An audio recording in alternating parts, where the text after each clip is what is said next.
What is going on, y'all? This is your boy Charles Wells, aka the host of Swag Talk, coming at you again with a little bit of tidbit. Not gonna spend too much time on here, in and out. Before we get started, obviously I want to go ahead and say check out the socials. They're in the description down below. Click those links: Facebook.com/SwagTalk, Twitter.com/SwagTalk76, Instagram.com/SwagTalk, and SwagTalk76 at gmail.com is the email address. Also, the OG show, the podcast Swag Talk, is on anchor.fm /Swag Talk. You can also search that out on Spotify, Stitcher, Breaker, Apple Podcasts, and Google Podcasts. Swag Talk, SWACtalk. While you here, go ahead and like the video, go ahead and share it. Subscribe to the channel if you have not yet done so already, and click that notification bell to be alerted to any content that comes. And with a coaching search like this, you're gonna get tidbits of stuff here and there, so you don't want to miss out on anything. So this was reported, I guess about 7 o'clock, 8 o'clock last night by Ian Rappaport of NFL.com.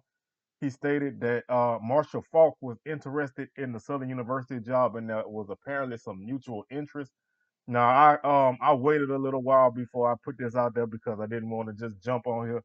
And if you heard me say I'm not really super duper into the celebrity coaching thing, so I really was really hesitant to put this out there.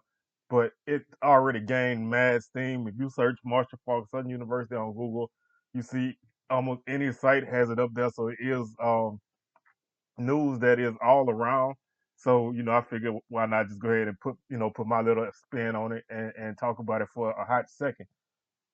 Um, I'm gonna take off my swag talk hat for a minute, so if y'all bear with me, I'm gonna take off my swag talk hat off and put on my southern hat, which I wish I had it with me. I would actually put that on, but I, as a Southern fan and an alum and a lifelong Jaguar fan, this news doesn't really strike me with super excitement. I mean, if that's the route that Southern chooses to go, then then I'll support because that's my university. I'm a season ticket holder, and I put money into the program. So I I would support because if Southern feels that's a good idea, then I'm with it. They like it, I love it. But I feel like these kind of coaching hires, they aren't a universal monolith, so to speak.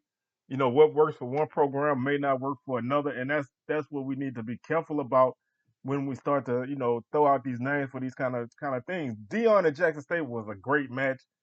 Dion, and I'm not even gonna harp on coaching experience that much, but Dion has coaching experience. He coached in high school. He had his prime academy, but he was coming into a program that definitely needed an influx of swagger and an influx of just a boom to resurge because Jackson State has been down for a while and they needed that spark. Tennessee State, I think they may have been needing that, but I think they may have moved too swiftly to get that. Um, I feel like Tennessee State move was a direct result of what Jackson did. So I'm not against Eddie George, even though he doesn't have any coaching experience. He's putting together a great staff, and it seems like he has the support for Tennessee State. Which, if you're gonna do what they did, then you have to have the support of the school. But every program is not the same. Um, and at this point, I feel like like I said, this is just me speaking. You could disagree, and that's all good. I know a lot of people don't feel this way, but Southern as a football team is there. As a program, is basically had the groundwork laid. So obviously anybody who's gonna be a disciplinarian and gonna make sure that Southern stays on top of the APR situation and things of that nature, and keep a solid program is fine with me. And a guy like Marshall Faulk, he could be that guy.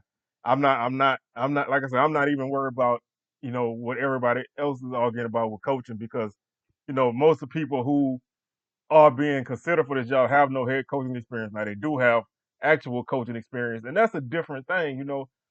But dealing with Southern University is a situation that's unique and not like any other program in the SWAC. So you're gonna have to navigate a lot of different minefields on and off the field. Now your personality can get you through a lot of that, but winning cures a whole lot of that.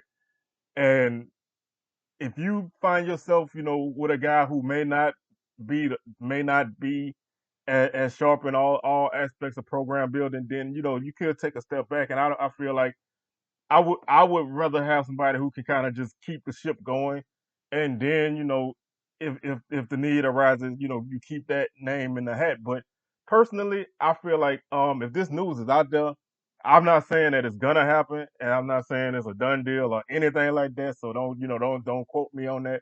But I feel like if news like this is being floated out there, then it's definitely a serious consideration. But one thing I do throw out there, and I know most people probably know this already, but you have to throw this out there when you're considering somebody as a candidate. Marshall Faulk was involved in a sexual harassment suit with the NFL Network. They settled, and they settled on that. But that's something that can be used negatively. Now I don't know anything else about what's going on with him off the field, but that's something that a lot of people may not want to be a part of your program. So you have to also take that into account. And if something came up on some other coach who is a candidate, then I would definitely put that out there. I've already shared, some of my pros and cons on a lot of guys. So I'm even with that kind of stuff. But personally, like I said, I'm not like super over the moon over this NFL former player coaching thing, because if Southern already had a guy who played in the NFL for a long time. Now, not on that level, but who was a very solid NFL player, and he was a coach at Southern for about a year and a half or so. Stump Mitchell did not do that great, and he was not he came from Morgan State. He didn't have a great track record, so maybe that was something Southern probably should have took into account before they hired him.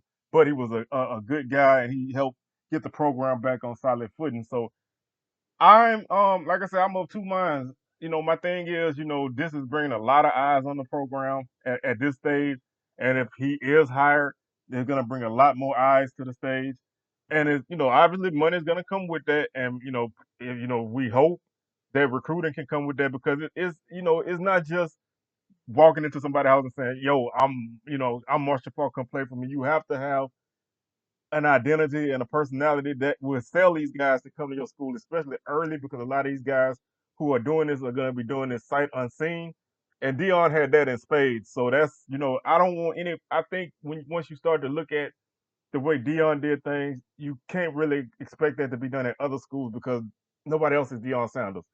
Never will be, never won't, never be another one. Shador, Shiloh, neither one of them. They can be great players, but they will never be Deion Sanders, and that's all good. But there will never be another Deion Sanders. So when you have a coach that played in the league, that carries weight.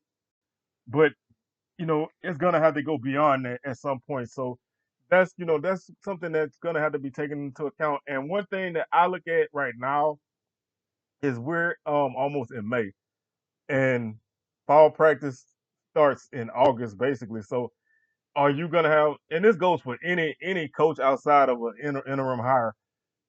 And this is why I'm pretty much officially throwing my name in the hat for for an interim. We're not really an interim guy, but an in-house hire, is because I feel like the way the program is right now, the way this team is built right now, you just need somebody to come in that can steer that ship.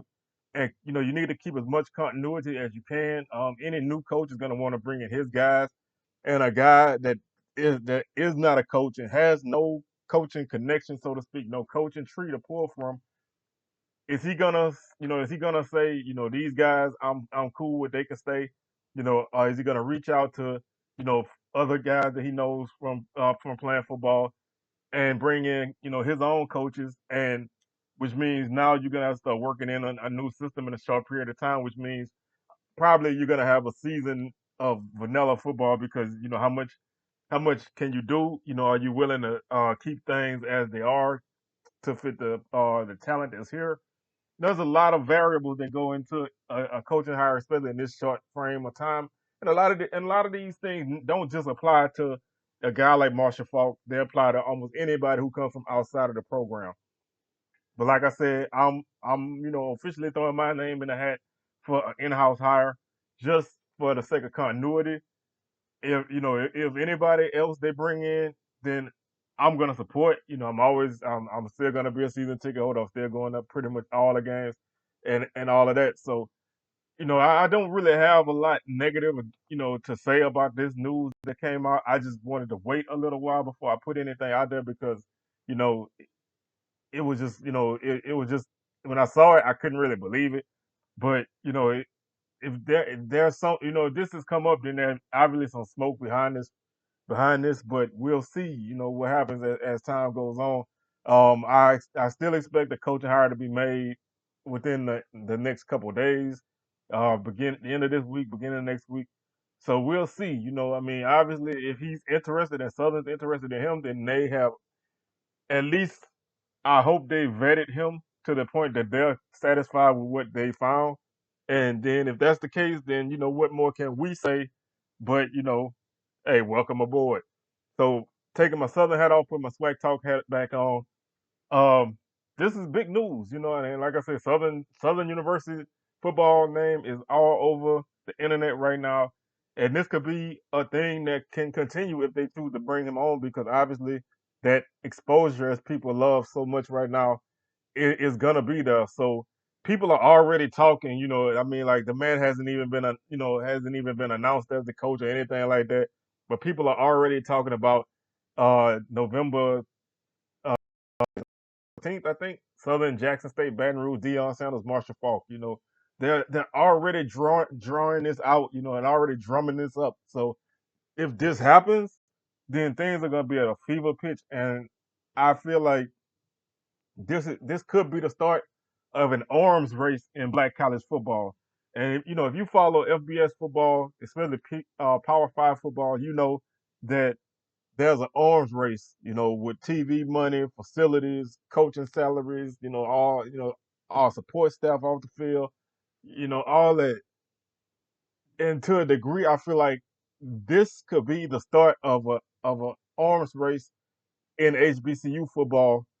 Um, because if a couple teams, if Marshall Faulk does take the Southern job, that means three of your top HBCU programs will have these type of coaches, and I don't see how long other people are gonna want to feel like they're falling behind because if Jackson State builds on the image and likeness situation that they're trying to get going with paying players for the image and likeness once that rule passes, then that's gonna trickle down and give them even more of an advantage, which means other schools are gonna have to try to do something to keep up. So this can be the start of a very interesting thing that can honestly maybe at some point separate the haves and have-nots in Black college football and could potentially lead to what a lot of people have talked about for years, and that's like a lar- a separate conference of the top HBCU teams with maybe even FBS move in the future. Now, like I said, all of this is just speculation and hypotheticals, but those are things that are gonna have to start being looked at if this actually does become a trend. And I would be remiss if I didn't just point out the irony that Southern lost Dawson Odoms to Norfolk State, and in his press conference, he talked about this NFL former player, celebrity coach hiring trend. The school that he left would follow this and actually maybe make this be a trend because three hires in a short period of time is a trend. So if Southern does this, this could be a huge domino to fall that would influence other schools to look that route, which could potentially cause a break when you look at all of the coaches, up and coming coaches who would like an opportunity to coach at a school like this. So that's just a couple of things to take into account. I'm gonna go ahead and get on up out of here. This was something I just hopped in and did because this was obviously news. So I just wanted to go ahead and throw my 2 cents in the ring. So with that being said, man, I'ma holler at y'all. Y'all stay up, enjoy your Wednesday, and everybody be safe out there.